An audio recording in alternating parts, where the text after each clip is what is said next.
Hello दोस्तों, स्वागत है आपका इस नई वीडियो में। दोस्तों, इस वीडियो में उत्तराखंड लोक सेवा आयोग अर्थात यूकेपीएससी के द्वारा यहाँ पे एक नया विज्ञापन जारी किया गया है। तो आप देख सकते हैं कि 12 दिसंबर 2024 को यूकेपीएससी ने ये विज्ञापन जारी किया है। दोस्तों, तो यहाँ पे आप देखेंगे कि एते द्वारा सूचित किया जाता है कि उत्तराखंड सम्मिलित राज्य सिविल अपर अधीनस्थ सेवा परीक्षा 2024 अर्थात लोअर पीसीएस की जो भर्ती होनी है उसके लिए आयोग के द्वारा यहाँ पे विज्ञापन जारी किया गया है। विज्ञापन संख्या यहाँ पे आप देख सकते हैं को आयोग की वेबसाइट पर यहाँ पे 13 दिसंबर 2024 को यहाँ पे जो फुल डिटेल है वो प्रकाशित किया जाएगा।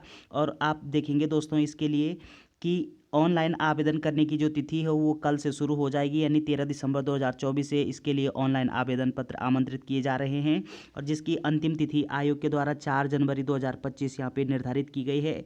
और आप देखेंगे दोस्तों कि यहाँ पे यदि आप इसमें कोई त्रुटि होती है तो उसमें अगर संशोधन करने की जो तिथि है वो 10 जनवरी से शुरू हो रही है और जिसकी अंतिम तिथि आयोग के द्वारा निर्धारित की गई है 20 जनवरी 2025 तक। इसमें आप संशोधन कर सकते हैं। तो आप देखेंगे कि इस यूकेपीएससी के द्वारा जो जारी लोअर पीसीएस का जो विज्ञापन है इसमें क्या जो सिलेबस है, पाठ्यक्रम है, वो रहने वाला है, तो हम चर्चा करते हैं। तो यहाँ पे आप देख सकते हैं कि ये जो प्रारंभिक परीक्षा है, प्रारंभिक परीक्षा यहाँ पे केवल एक प्रश्न पत्र होगा आपके समक्ष और उस प्रश्न पत्र में सामान्य अध्ययन के सवाल होंगे और सामान्य बुद्धि परीक्षण इसमें पूछा जाएगा। तो यहाँ पे आप डिटेल देख सकते हैं दोस्तों कि प्रारंभिक जो परीक्षा है वो वस्तुनिष्ठ प्रकार की होगी और इस वस्तुनिष्ठ प्रकार की जो परीक्षा है इसमें कुल प्रश्नों की संख्या होगी दोस्तों 150 और इसमें समय जो है वो 2 घंटे का दिया जाएगा और अधिकतम जो अंक है वो यहाँ पे 150 दिया गया है। तो यहाँ पे आपको क्या पढ़ना है कि सामान्य अध्ययन और सामान्य अध्ययन के साथ सामान्य बुद्धि परीक्षण, ये यहाँ पे 150 प्रश्न आने वाले हैं दोस्तों। बात करते हैं हम इसके बाद मुख्य परीक्षा की। तो मुख्य जो परीक्षा है वो यहाँ पे आप देखेंगे दोस्तों कि इसमें 4 पेपर होंगे। प्रथम प्रश्न पत्र, द्वितीय प्रश्न पत्र, तृतीय और चतुर्थ प्रश्न पत्र। तो प्रथम जो प्रश्न पत्र है वो उसमें पूछा जाएगा आपसे सामान्य हिंदी। सामान्य हिंदी के इसमें 100 प्रश्न होंगे जिसकी समयावधि यहाँ पे आयोग के द्वारा 2 घंटे निर्धारित की गई है और इसमें आपको प्रश्नों की संख्या दी जाएगी 6। और दूसरा जो प्रश्न पत्र होगा वो होगा निबंध और इस निबंध इसमें मार्क्सों की जो नंबर वो 100 होंगे और यहाँ पे 2 घंटे का यहाँ पे समय दिया जाएगा और यहाँ पे 2 प्रश्न होंगे। तो वो 2 प्रश्न में आपको निबंध लिखना है दोस्तों।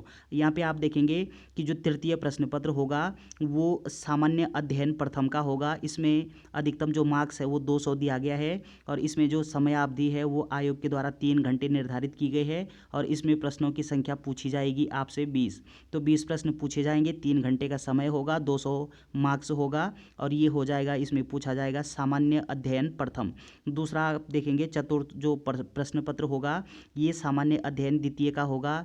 इसमें भी प्रश्नों की संख्या हो जाएगी 20 और समय दिया जाएगा कुल 3 घंटे और अधिकतम मार्क्स हो जाएगा दोस्तों 200। तो यहाँ पे कुल मिलाकर के आप देखेंगे कि कुल जो मार्क्स है द्वितीय जो मुख्य परीक्षा में कुल मार्क्स 600 रहने वाले हैं। और इसके उपरांत आप देख सकते हैं कि यहाँ पे जो व्यक्तिगत परीक्षा है यानी साक्षात्कार जो होगा वो अधिकतम 75 मार्क्स का होगा। अब देखेंगे दोस्तों कि इसके लिए जो पाठ्यक्रम है वो क्या क्या आपको पढ़ना है, क्या हिंदी में आपको क्या क्या यहाँ पे दिया गया है।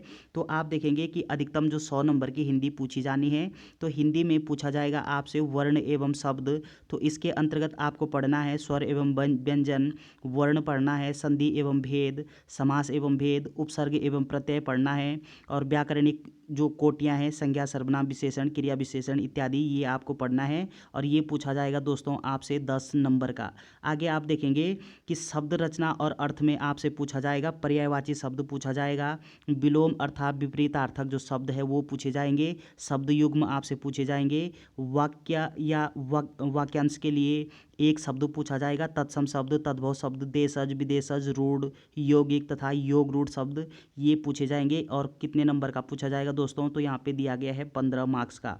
अब देखेंगे कि वाक्य रचना में आपको क्या पढ़ना है, वाक्य की परिभाषा पढ़नी है, वाक्य के मुख्य अवयव, वाक्य और उपवाक्य पढ़ना है दोस्तों, वाक्य के भेद, अर्थ एवं रचनागत ये पढ़ना है। तो ये आप देख सकते हैं दोस्तों ये आएगा कुल 10 मार्क्स का। और अपठित या जो पाठ बोधन है वो दिया गया है यहाँ पे 15 मार्क्स का पूछा जाएगा। संक्षेपण में आपको क्या पढ़ना है दोस्तों, शीर्षक, सारांश एवं लेखांकित अंश की व्याख्या, तो शीर्षक 3 अंक, सारांश 6 अंक, लेखांकित व्याख्या ये 6 अंक का पूछा जाएगा। तो कुल मिलाकर के ये हो जाएंगे यहाँ पे 15 मार्क्स का पूछा जाएगा। हिंदी लेखन के अंतर्गत आपको सरकारी पत्र पढ़ना है, अर्ध सरकारी पत्र पढ़ना है, परिपत्र पढ़ना है, स्मरण पत्र पढ़ना है, कार्यालय आदेश, कार्यालय ज्ञापन, अधिसूचना, रिपोर्ट, प्रतिवेदन, ये आपको पढ़ना है दोस्तों। ये पूछा जाएगा 15 नंबर का। आगे आप देखेंगे कि अंग्रेजी गद्यांश का हिंदी अनुवाद ये आपको पढ़ना है, और हिंदी गद्यांश का अंग्रेजी अनुपात ये पूछा जाएगा दोस्तों आपसे 20 मार्क्स का। तो ये जो हिंदी है ये आपको ये टॉपिक आपको क्लियर करने हैं। बात करते हैं हम अगला जो प्रश्न पत्र है निबंध, वो अधिकतम 100 मार्क्स का होगा। इसके लिए समयावधि यहाँ पे 2 घंटे निर्धारित की गई है आयोग के द्वारा।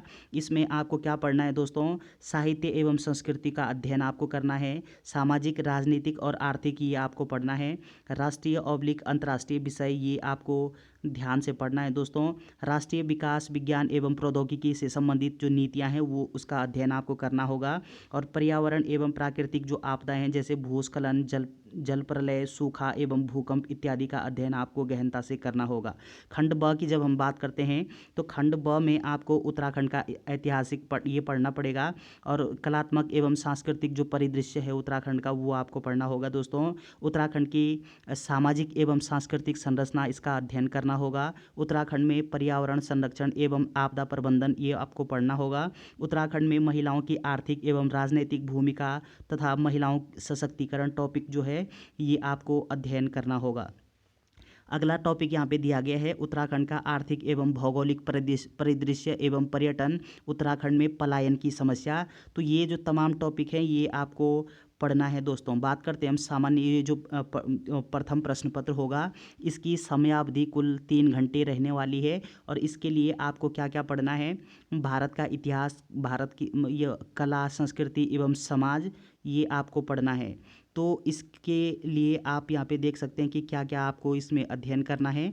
तो देखेंगे दोस्तों यहाँ पे विभिन्न कला आयाम, प्राचीन से आधुनिक भारत ये आपको पढ़ना है। ये जो साहित्य, चित्रकला, संगीत टॉपिक यहाँ पे दिया गया है। भक्ति आंदोलन का आपको अध्ययन करना होगा, सामाजिक धार्मिक आंदोलन ये आपको पढ़ना होगा, भारतीय स्थापत्य कला ये आपको पढ़ना होगा, और यहाँ पे अगला जो टॉपिक है वो प्राचीन भारतीय इतिहास दिया गया है दोस्तों। तो ये जो सारे टॉपिक हैं उसका अध्ययन आपको करना होगा। आधुनिक भारत यहाँ पे दिया गया है, इसका स्क्रीनशॉट आप देख सकते हैं। तो ये आप देखिए दोस्तों, आप इसको नोट भी कर सकते हैं, स्क्रीनशॉट भी आप इसको ले सकते हैं। आगे आप देखेंगे कि क्या क्या पूछा जाना है यहाँ पे, उत्तराखंड का इतिहास, कला, संस्कृति, समाज। तो उत्तराखंड के संदर्भ में आपको ये पढ़ना है, ये आप देख सकते हैं यहाँ पे। और आगे हम बात करते हैं कि जो दूसरा यहाँ पे भारतीय संविधान और राज्य व्यवस्था एवं प्रशासनिक व्यवस्था के अंतर्गत आपको क्या क्या पढ़ना है वो आप यहाँ पे देख सकते हैं दोस्तों। आगे हम बात करते हैं उत्तराखंड की राजनीतिक एवं प्रशासनिक जो व्यवस्था है उसके अंतर्गत आपको ये सारे टॉपिक पढ़ने होंगे, जिसका आप स्क्रीनशॉट करके ले सकते हैं।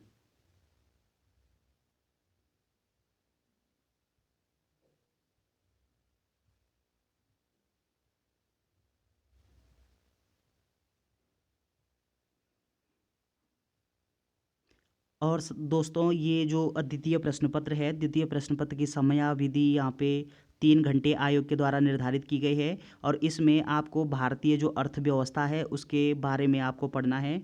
तो ये टॉपिक यहाँ पे दिए गए हैं, भारतीय अर्थव्यवस्था की मूल विशेषताएं, राष्ट्रीय आय एवं प्रति व्यक्ति आय, इसका अर्थ एवं रुझान, जो तमाम जो टॉपिक हैं वो आपको यहाँ पे पढ़ना है। इसको आप नोट डाउन कीजिएगा दोस्तों।